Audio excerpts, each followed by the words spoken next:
Assalamualaikum warahmatullahi wabarakatuh. Kepada Bapak Abdul Aziz dan teman-teman saya saya banggakan, baiklah kami akan mempresentasikan hasil diskusi kami mengenai kutipan. Eh, saya atas nama Najwa dan rekan Saya saya. atas nama Pika Fahira.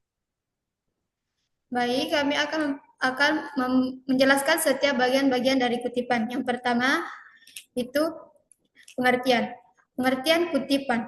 Kutipan adalah salinan kalimat, paragraf atau pendapat dari seseorang, pengarang atau ucapan orang terkenal karena keahliannya, baik yang terdapat dalam buku, jurnal, baik yang melalui media cetak atau elektronik. Definisi tersebut menegaskan bahwa mengetupi pendapat orang lain seorang penulis berarti sedang meminjam kalimat atau pendapat seseorang dalam tujuan menguatkan uraian penulis. Pada saat bersamaan, mengutip pendapat orang lain juga menunjukkan kejujuran penulis bahwa tulisan yang diproduksi membutuhkan referensi yang lain. Selanjutnya yaitu fungsi kutipan. Yang pertama, untuk menguatkan argumen atau pendapat yang disampaikan dalam tulisan. Yang kedua, membantu penulis mengembangkan pembahasan dengan menghadirkan perspektif lain yang relevan. Yang ketiga, memberikan informasi lebih dalam yang tidak dijelaskan penulis utama. Yang keempat, memberikan pengakuan kepada penulis atau sumber asli informasi. Dan yang kelima yaitu membandingkan pendapat yang berbeda dari berbagai sumber. Selanjutnya yaitu jenis-jenis kutipan. Menurut Suryono, pada buku 2018 terdapat beberapa jenis kutipan yang dapat digunakan dalam penulisan ilmiah. Yang pertama yaitu kutipan langsung, di mana kutipan yang diambil secara persis dari sumber asli tanpa perubahan kata-kata biasanya digunakan jika kalimat atau pernyataan dari penulis asli dianggap penting untuk disampaikan secara apa adanya. Kutipan langsung dibedakan menjadi yang pertama itu kutipan langsung pendek, di mana kutipan yang panjangnya kurang dari 4 baris. Kutipan ini ditulis dalam teks dan menggunakan tanda kutip.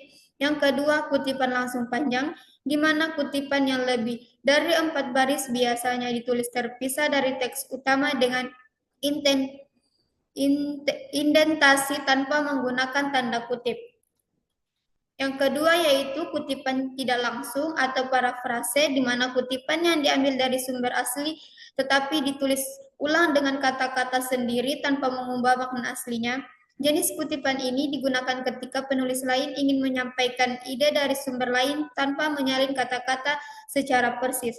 Yang ketiga yaitu kutipan ringkasan atau summarizing, di mana kutipan yang berupa ringkasan atau penggambaran singkat dari poin utama atau inti dari sebuah sumber biasanya digunakan untuk memberikan gambaran umum tanpa menyertakan semua detail.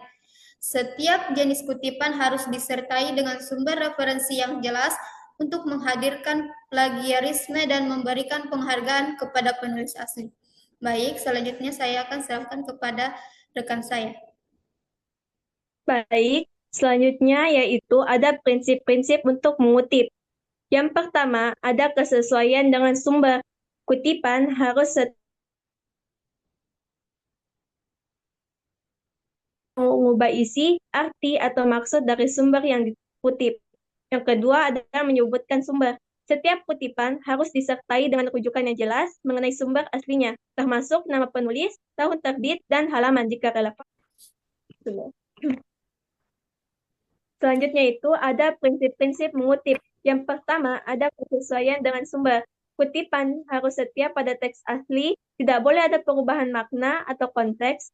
Pastikan tidak mengubah isi, arti, atau maksud dari sumber yang dikutip. Yang kedua itu ada menyebutkan sumber. Setiap kutipan harus disertai dengan rujukan yang jelas mengenai sumber aslinya, termasuk nama penulis, tahun terbit, dan halaman jika relevan untuk menghindari plagiarisme.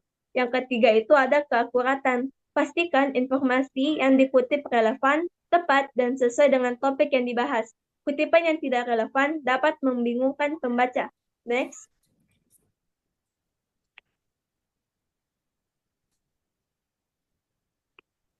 Terus selanjutnya itu ada penggunaan konsisten gaya. Ikuti gaya kutipan yang ditetapkan, misalnya APA, MLA, Chicago, atau HARP. dan selanjutnya itu ada proporsi yang seimbang.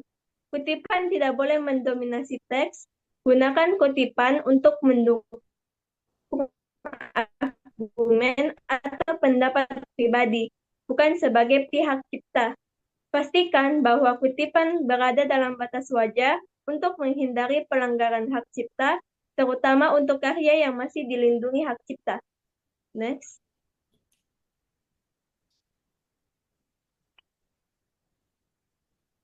Selanjutnya, yaitu cara-cara mengutip. Yang pertama, kutipan langsung.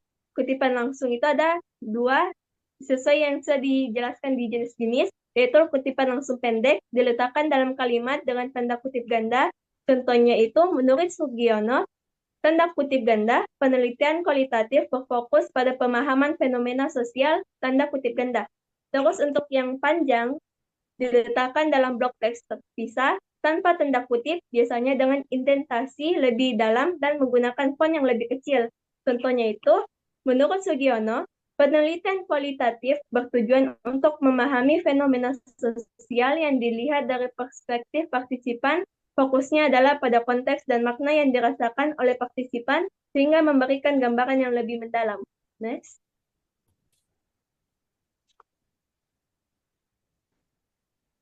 Terus yang kedua itu ada kutipan ringkasan.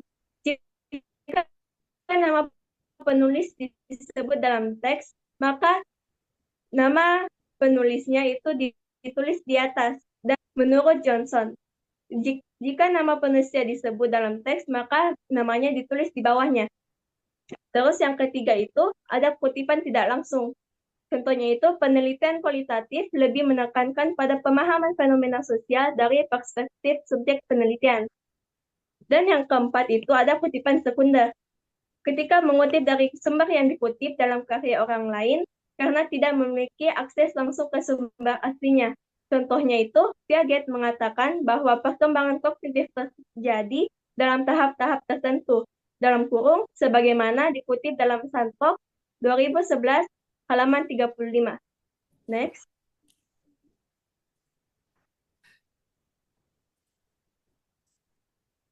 Jadi, kesimpulannya adalah, kutipan adalah pengambilan kalimat, paragraf, atau pendapat dari sumber lain untuk mendukung tulisan yang mencerminkan kejujuran intelektual penulis dalam menyampaikan referensi.